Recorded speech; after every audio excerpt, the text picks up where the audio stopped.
एक बार की बात है। एक छोटे से गांव में एक बूढ़ी औरत रहती थी। वह बहुत दयालु, बुद्धिमान और हमेशा खुश रहने वाली थी।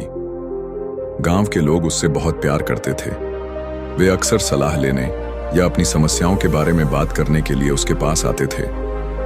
एक दिन गांव के एक युवक ने उससे पूछा, तुम हमेशा खुश क्यों रहती हो? चाहे कुछ भी हो जाए, तुम कभी उदास नहीं दिखती। जब कुछ गलत होता है तो क्या तुम्हें कभी बुरा नहीं लगता? बुजुर्ग महिला ने धीरे से मुस्कुराते हुए जवाब दिया, मेरी प्यारी, जिंदगी उतार चढ़ाव से भरी है। कुछ दिन अच्छे होते हैं और कुछ दिन बुरे, लेकिन मैंने सीखा कि खुशी अंदर से आती है, मेरे आसपास जो कुछ भी होता है उससे नहीं। युवक उलझन में था और उसने पूछा, तुम्हारा क्या मतलब है? जब बुरी चीजें होती हैं तो तुम कैसे खुश रह सकती हो? महिला ने उसे अपने जीवन से एक कहानी सुनाई। जब मैं छोटी थी तो मेरा परिवार था, पति और बच्चे। हम अमीर नहीं थे, लेकिन हम खुश थे। एक दिन मेरे पति बीमार हो गए और हमारे पास दवा खरीदने के लिए पर्याप्त पैसे नहीं थे। हमने हर संभव कोशिश की, लेकिन वह मर गए। यह मेरे जीवन का सबसे दुखद दिन था। मैं रोती रही। मुझे लगा कि मैं फिर कभी खुश नहीं रह पाऊंगी। जब बुढ़िया अपनी कहानी जारी रख रही थी तो युवक ध्यान से सुन रहा था। कुछ समय बाद मुझे एहसास हुआ कि हर समय दुखी रहने से मेरा पति वापस नहीं आएगा। मेरे बच्चों को मेरी जरूरत थी और मुझे फिर से खुश रहने का कोई रास्ता ढूंढना था। मैंने जीवन को अलग नजरिए से देखना शुरू किया। मैं समझ गई कि जीवन में हमेशा अच्छे और बुरे पल आते रहेंगे, लेकिन मैंने तय किया कि मैं बुरे पलों को अपनी खुशी नहीं छीनने दूंगी। युवक ने आश्चर्य से उसकी ओर देखा। लेकिन तुमने ऐसा कैसे किया? उसने पूछा।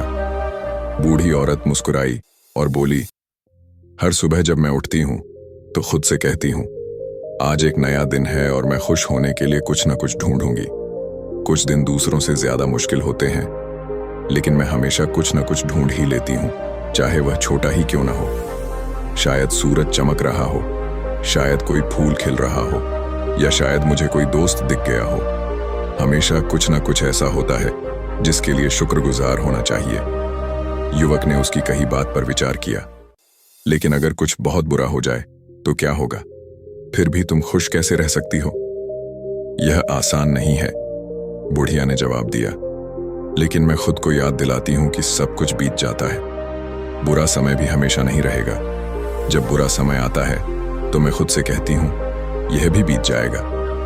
मैं उन अच्छी चीजों पर ध्यान केंद्रित करती हूं जो मेरे पास अभी भी हैं, जैसे मेरा स्वास्थ्य, मेरे दोस्त, या यहां तक कि सिर्फ यह तथ्य कि मैं जीवित हूं।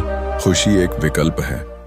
आप बुरी चीजों पर ध्यान केंद्रित करके दुखी होने का विकल्प चुन सकते हैं, या आप अच्छी चीजों को खोजने और खुश रहने का विकल्प चुन सकते हैं। यह हमेशा आसान नहीं होता, लेकिन यह संभव है। युवक ने बुढ़िया को उसकी बुद्धिमानी भरी बातों के लिए धन्यवाद दिया।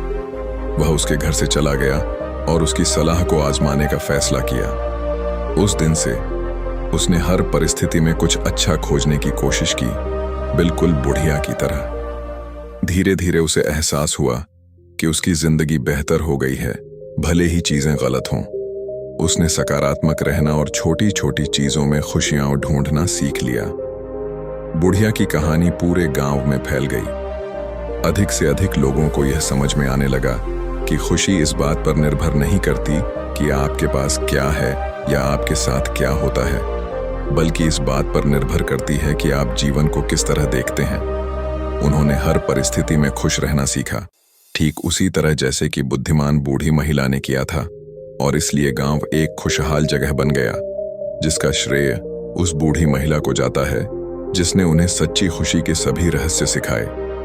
खुशी एक ऐसा विकल्प है जो भीतर से आता है। चाहे जीवन कितना भी कठिन क्यों ना हो, हम छोटी छोटी चीजों में खुशी पा सकते हैं और अच्छे कामों पर ध्यान केंद्रित करना चुन सकते हैं। जीवन की चुनौतियां बीत जाएंगी, लेकिन सकारात्मक दृष्टिकोण हमें मजबूत और संतुष्ट रहने में मदद करता है।